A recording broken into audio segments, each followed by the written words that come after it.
Et je le disais avec le sourire, j'ai le grand plaisir de recevoir l'équipe, enfin une toute petite partie de l'équipe de Pulsart ce soir, avec évidemment son fondateur Lucien Rumi. Bonsoir. Bonsoir.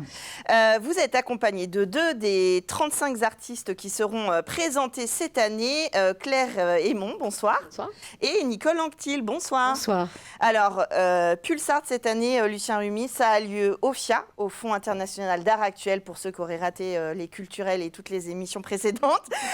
Donc à la visitation, derrière la visitation, cet espace dédié aux arts actuels, qui est maintenant en permanent au Mans, et dans lequel vous accueillez Pulsart, que vous aviez créé il y a quand même déjà quelques années. On avait créé Pulsart il y a 31 ans, et là, ça sera la 29e édition. Et donc, il était normal que, suite à la création du FIA, le Pulsart, qui a été aussi à l'origine du FIA d'une certaine façon, intègre le lieu qui est le FIA. Et puis, alors évidemment, la place nous a obligés à faire 2 sessions, une du 18 au 21 mai et une autre du 25 au 28 mai. Alors, quel est le concept, j'allais dire de base, quelle est l'idée de Pulsart ? Pulsart, c'est faire rencontrer des artistes d'aujourd'hui avec leur public, un public qui vient, qui échange avec eux en direct, puisque les artistes sont présents. Et donc, il y a un échange qui se fait et qui permet au public de rencontrer, de discuter du comment, du pourquoi, et puis ensuite de voir si ça l'intéresse, aller jusqu'à un achat coup de cœur. Ouais. Alors, ça va être des artistes vivants, donc qui sont là pour rencontrer le public. Art actuel, est-ce qu'on parle d'art contemporain ? Qu'est-ce qu'on va voir pour le public qui va se déplacer ? Il y aura de la peinture, de la sculpture et de la photographie. Non pas des photographies traditionnelles, mais des photographies de gens qui utilisent ce médium pour exprimer quelque chose en art. Est-ce que aujourd'hui, évidemment, c'est important et intéressant d'avoir parmi nos musées ce musée d'art actuel, il y a encore besoin d'expliquer au public et de faire un petit peu de sensibilisation sur les artistes d'aujourd'hui et les valoriser ? C'est en permanence. Chaque fois que nous faisons une exposition au FIA, Claire fait un dossier pédagogique, nous faisons un dossier de presse, de façon à intéresser, à avoir donné envie au public de venir voir les expositions que nous mettons en place. Donc pour nous, il y a à chaque fois à conquérir le public, le cœur des gens. Donc c'est pour nous quelque chose d'important.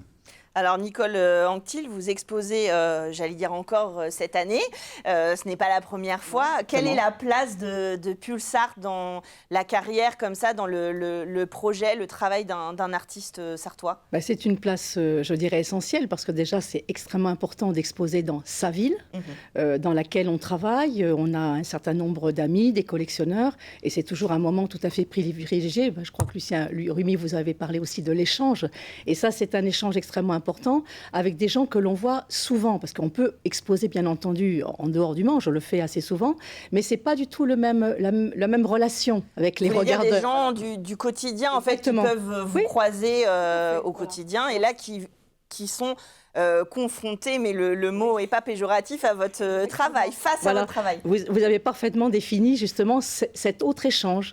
On n'a pas du tout les mêmes relations avec le public quand on est à 200 ou 300 km. Et ça, je crois que c'est quelque chose qui est important. Et puis alors moi, je me bats beaucoup, vous le savez, pour aussi le Cercle Montesquieu, Le Mans, pour la ville, parce que c'est une promotion aussi de ce que les artistes peuvent faire dans notre propre ville. Et ça, je crois que on peut remercier Lucien Rumi de continuer ce combat, parce qu'on l'accompagne, bien entendu, et c'est quelque chose qui est absolument capital pour nous. Et puis un rendez-vous entre vous aussi, entre artistes. Exactement. Ça, c'est quelque chose qui est important parce que, alors c'est pas une confrontation, mais on voit un petit peu comment on a évolué, comment les autres ont évolué. Il y a des échanges. Moi j'achète beaucoup d'œuvres d'artistes. Beaucoup d'artistes, on n'en parle pas beaucoup, mais beaucoup d'artistes sont aussi collectionneurs. Moi, je suis collectionneuse et j'aime beaucoup ça. Et en fonction de ce qui se passe, c'est vrai qu'on a aussi des coups de cœur. Et ça, je crois que c'est une très grande richesse au niveau humain. Et il faut le souligner. Oui, je le rappelle, et vous l'aviez souligné en introduction, Lucien Rumi, que l'art s'achète, c'est pas un gros mot. Il faut que les artistes vivent et pour ça, il faut bien sûr qu'ils vendent leurs œuvres. Claire Aymon, c'est pareil, un rendez-vous comme ça qui permet de rencontrer d'autres expressions artistiques et puis de rencontrer un public et de faire évoluer son travail aussi peut-être?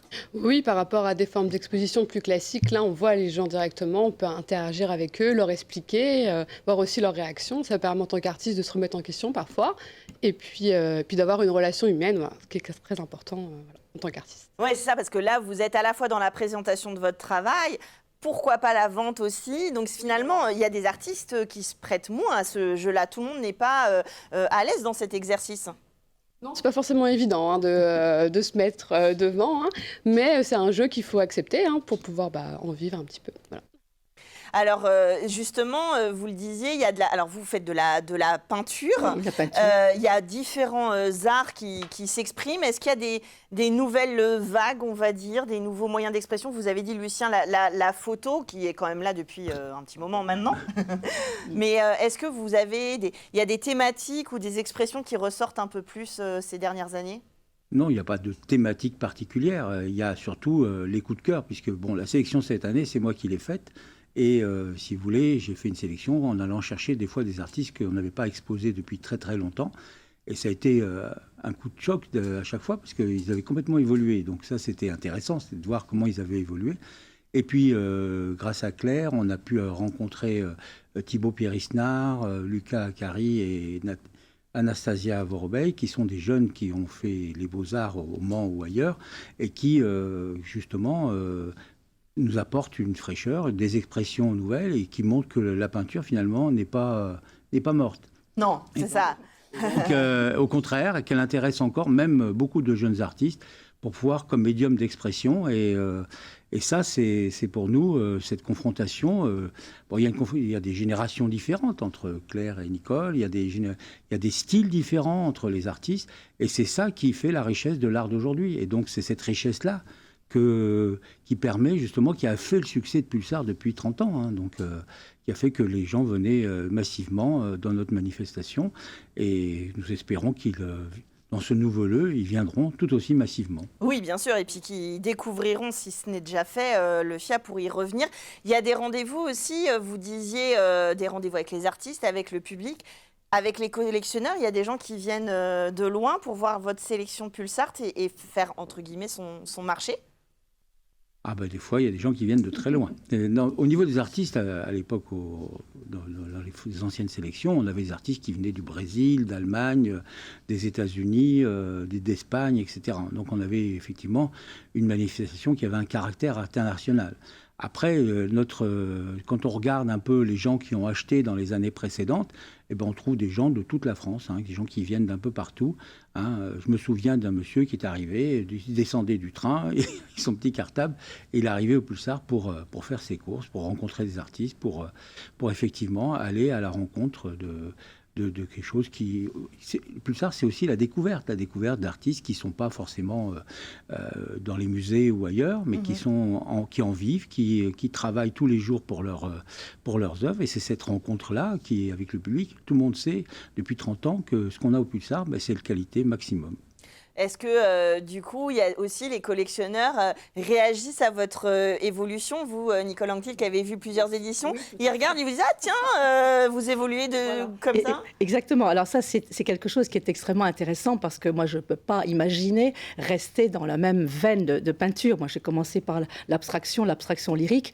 Maintenant, quand une fleur apparaît, la forme d'une fleur apparaît dans l'abstraction, je n'hésite pas et je vais vers les fleurs. Hein. Ouais. Et c'est vrai que ça peut désarçonner un peu, alors les collectionneurs, bon, je vais rester quand même modeste, mais ça peut désarçonner un peu le public. Mais c'est aussi à nous d'expliquer que l'on a cette liberté extraordinaire aujourd'hui, en tout cas dans notre pays, où on ne nous interdit pas de créer, de faire exactement la peinture que l'on veut. Alors avec, bien sûr, on espère de la qualité, mais je crois que c'est quelque chose qu'il ne faut pas lâcher, ça ne faut pas rester dans la même veine, parce que ça doit être déjà très ennuyeux. Et puis, on a plein de chemins de création en nous-mêmes. Et l'intérêt, c'est de pouvoir les exprimer. Alors, moi, je crois que ça va faire la 4e fois que j'expose à Pulsar, et c'est vrai que mon travail n'a rien à voir avec les premières fois. Et j'en suis extrêmement contente, parce que j'ai gagné cette liberté de faire ce que je veux. Et ça, c'est la peinture est morte, vive la peinture.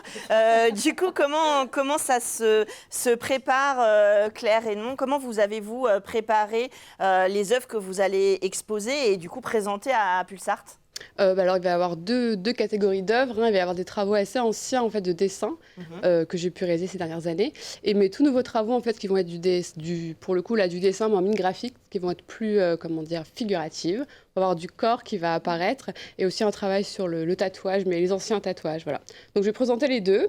Les deux se ressemblent sans se ressembler. C'est assez différent, mais c'est assez intéressant de confronter ces deux travails-là sur une même ligne. Voilà. Alors, vous disiez des jeunes artistes aussi. Aujourd'hui, ils sortent beaucoup des Beaux-Arts, ceux qui retiennent votre attention pour une sélection Pulsart ou pour le FIA. Quelle est la place de nos écoles artistiques en France aujourd'hui pour la scène actuelle ?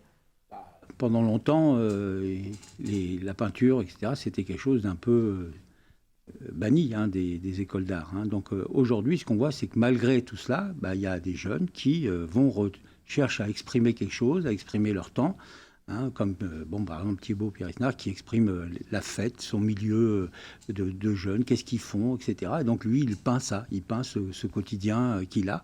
Et voilà, et d'autres peignent leur quotidien, peignent leur corps, peignent des choses. Et donc finalement, ils retrouvent le chemin, naturellement, le chemin de l'expression artistique qui a du sens, qui donne du sens au niveau de la sensibilité, au niveau de l'expressivité, au niveau de... On exprime... Voilà, ce n'est pas simplement du coloriage ou des choses comme ça, c'est effectivement tout un travail. Produire une œuvre, c'est un travail.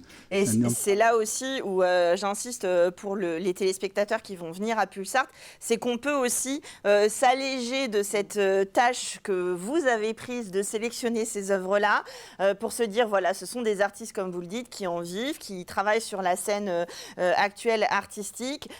Aujourd'hui, on est un peu pollué d'images. Parfois, pour certains qui n'ont pas l'éducation, qui n'ont pas l'œil averti, c'est difficile de se frayer un chemin parmi tout ça.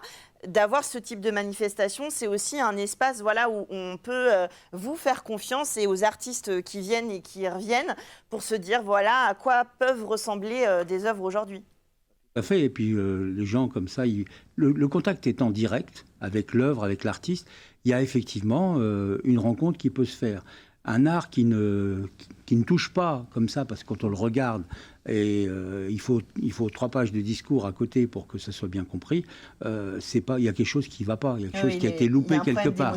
Il y a un problème quelque part au niveau où finalement il y a une rencontre qui doit se faire entre l'œuvre, celui qui la regarde et l'artiste. Et donc ça, c'est primordial. Alors après, effectivement, on peut rentrer dans l'histoire, dans le détail, dans l'évolution, dans la position par rapport à l'histoire de l'art, etc. Mais ça, c'est en plus. C'est une saveur supplémentaire. Mais la première saveur, c'est celle qu'on a quand on rencontre une œuvre. C'est ça la première chose. Et là, le choc doit être là. Et donc, 2 chocs à avoir, l'un entre le 18 et le 21 mai, l'autre entre le 25 et 28. J'insiste parce que ce sont 2 slaves d'artistes présentés différents. Donc, vous venez 2 fois au FIA. Je rappelle que vous passez par la cour de la Visitation et derrière, vous découvrez en même temps ce magnifique lieu d'art actuel. Vous allez rencontrer directement les artistes et leurs œuvres. Et si vous avez la chance de pouvoir vous le permettre, vous commencez votre collection et vous y revenez chaque année maintenant au FIA. Je l'espère. En tout cas, merci à vous d'être venu nous présenter Pulsart 2023 du 18 au 28 mai prochain en 2 sessions, vous l'avez compris. Et puis, on se retrouve avec d'autres expositions tout de suite dans Culturel.